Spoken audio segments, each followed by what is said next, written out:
Prothrombin time and activated partial thromboplastin time. Prothrombin time is used to determine the activity of extrinsic coagulation factors 2, 5, 7, and 10. The PT test is important in the induction and monitoring of oral anticoagulant therapy.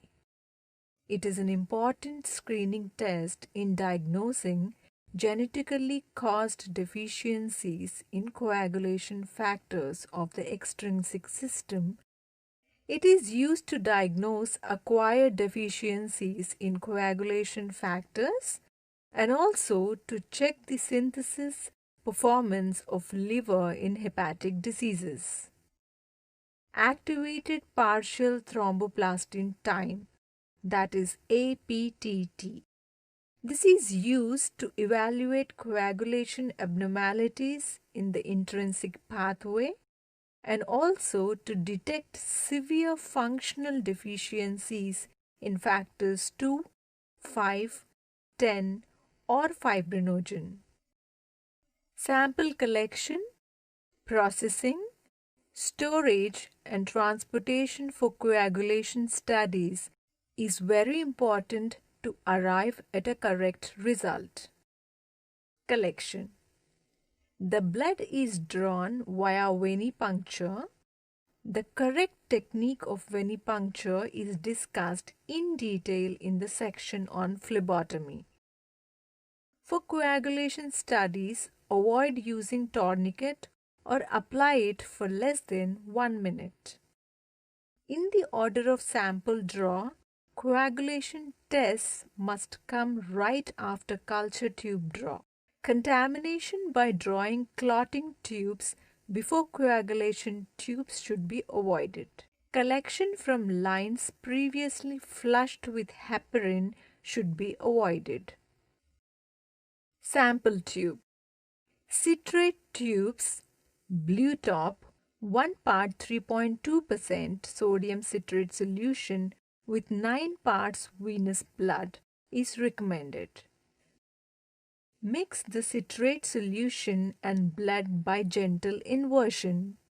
Follow the manufacturer's instructions for the number of inversions.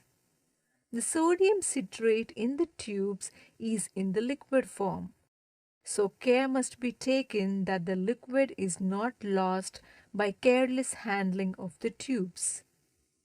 Note: any microclot formation will consume the analyte you are looking for, giving spuriously prolonged results. If syringes are used, it is important that the blood is transferred to the appropriate volume of anticoagulant within 1 minute of draw, avoiding the formation of foam. Small volume syringes are recommended to avoid clotting during the collection process. Use of discard tubes. The hypothesis that discard tubes are to be used to avoid contamination with tissue thromboplastin is not validated. However, while using a winged collection set, if the coagulation tube is the first tube drawn, use a discard tube first. This will ensure the appropriate volume in the PT tube, eliminating the dead space of the winged collection set in the discard tube. The discard tube must be a non-additive tube. Needle gauge. A 19 to 21 gauge needle is recommended by CLSI to avoid hemolysis. 25 gauge or smaller may induce hemolysis or activate the platelets, leading to erroneous results. This is very much more of a requirement while using winged sets due to their longer path between the vein and the anticoagulant. All reagents and test samples shall be incubated at 37 degrees Celsius immediately prior to testing to ensure reaction temperature. Water baths must be temperature controlled. Timers shall be checked for accuracy at least annually. Carefully examine the sample for clots by gentle inversion and observation. Preparation of platelet poor plasma, that is PPP.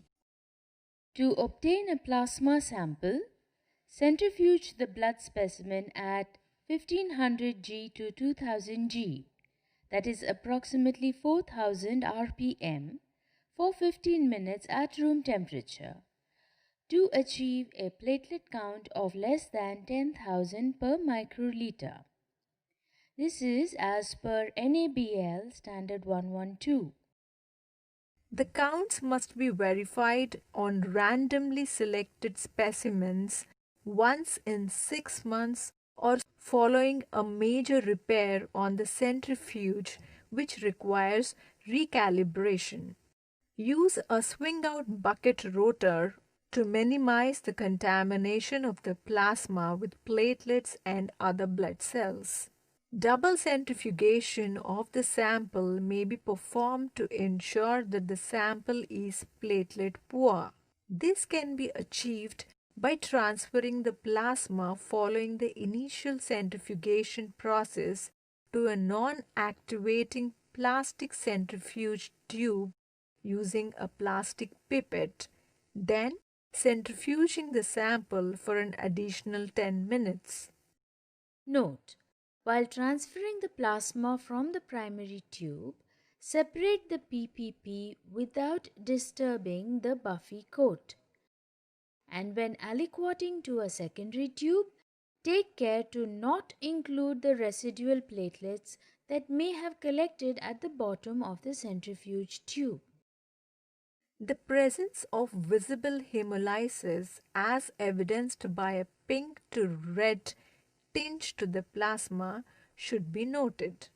Lysis of red blood cells and the resultant release of intracellular or membrane components may cause clotting factor activation. This activation of coagulation factors may impact clotting time results, whether using an optical or mechanical endpoint detection. Short-term storage of plasma for coagulation testing. Coagulation tests must be performed within 4 hours of collection. If longer delay is expected, plasma should be made platelet-free and kept frozen until the test can be performed. That is, at minus 20 degrees centigrade for up to 1 week and at minus 80 degrees centigrade for up to 1 year. For the whole blood samples maintained at room temperature, avoid mechanical agitation during the storage that may cause spurious elevation of the PT or INR through an unknown mechanism. Sample integrity is maintained at room temperature if samples are centrifuged immediately after blood collection. Storage at refrigerated temperature 2 degrees Celsius to 8 degrees Celsius is not recommended, as it may result in cold activation of factor 7 and therefore alter the PT results. Specimens for routine APT assays from non-heparinized patients can be maintained uncentrifuged with plasma remaining on the top of the cells in an unopened tube kept at room temperature for up to 4 hours from time of specimen collection. Placing whole blood specimens directly on ice or in an ice water bath simulates refrigeration and is also not recommended. Quality control.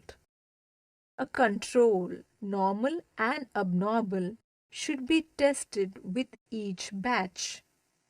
Each control must be used according to the manufacturer's directions. Control values and limits will vary with the brand used. Calibration. The centrifuge used for PPP should be calibrated annually. The pipettes need calibration annually. The water bath used for manual methods should be calibrated annually. Ideally, multiple areas of the water bath should be calibrated for the operating temperature. The timer should be calibrated every year. In automated methods, temperature, timer, and optical, mechanical, or other mechanism of testing should be calibrated. ISI, INR, and MNPT are three numbers that are very important in the standardization of PT results. This is because the thromboplastin reagent used for PT estimation is very variable in its strength. PT is a test that needs continuity. A patient on anticoagulants will need repeated estimations of PT. So, the variability within the same lab and between labs has to be minimized. What is an ideal thromboplastin? It will be the same as the standard PT reagent established by WHO. Since in real practice this is not possible, two corrective steps are undertaken. 1. Each batch of thromboplastin reagent is calibrated against the standard PT reagent established by the WHO, and this value is called the ISI or the International Sensitivity Index. The ISI value has to be assigned by the manufacturer for each lot of reagent. The lower the ISI, the more sensitive the reagent. ISI value of 1.8 to 2.4 has low sensitivity. ISI value of 1.4 to 1.8 will have average sensitivity. An ISI 1.0 to 1.4 will have high sensitivity. Always understand the ISI value whenever you get a new lot of PT reagent. Search for the ISI value on the kit insert. For the kit used in this demonstration, the value is 1.6. Some kits can specify multiple ISI values. This is because the reagent needs to be calibrated for different equipments. 2. INR or International Normalized Ratio. Every lot of thromboplastin is also required to have a population mean derived from the normal population. For this, an estimation of MNPT or mean normal prothrombin time is required. A laboratory can estimate the MNPT from a minimum of 20 healthy individuals with a relatively equal mix of both sexes over a range of age groups. People on anticoagulants, pregnant women, people with known bleeding tendencies should be avoided. Estimation of a geometric mean is to be preferred to the arithmetic mean. MNPT samples must be fresh. The mean of a laboratory normal control is not an acceptable substitute for the MNPT since control samples may differ excessively from each other, particularly in the case of less responsive